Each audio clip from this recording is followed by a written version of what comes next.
I'm going to step off the limb now. In July 1969, the world watched in awe as Neil Armstrong became the first man to set foot on the moon. That's one small step for man, one giant leap for mankind. The commander of the Apollo 11 mission had earlier manually piloted the lunar module to a suitable landing site with just seconds of fuel to spare. Houston, the Eagle has landed. Roger, to the obvious relief of mission control. You got a bunch of guys about to turn blue. We're breathing again. Thanks a lot.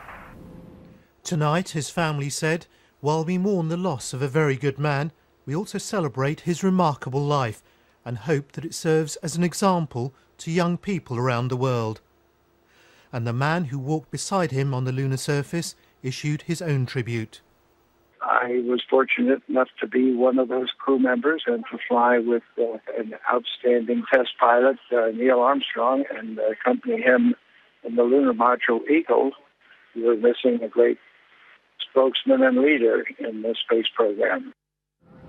A pilot from the age of 16, Neil Armstrong flew 78 missions during the Korean War before working as a test pilot, flying rocket-powered aircraft at Edwards Air Force Base. He was chosen as an astronaut for the Gemini program, bringing his Gemini 8 spacecraft safely to Earth in March 1966, after it had got out of control while re-entering the atmosphere.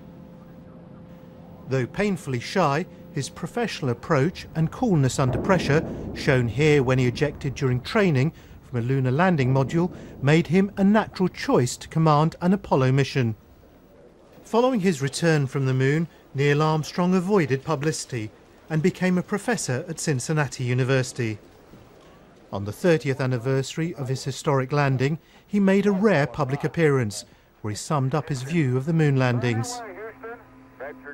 The important achievement of Apollo was a demonstration that humanity is not forever chained to this planet, and our visions go rather further than that, and our opportunities are unlimited. Very rarely do I have such... 10 years later, the Apollo 11 crew were feted by President Obama to celebrate the 40th anniversary of their mission. But as hands were being shaken, the White House was making plans to scrap the space shuttle program, ending the US's manned space program. When I met Neil Armstrong later that year, he wouldn't speak out publicly against a decision that angered him and many of his Apollo astronauts.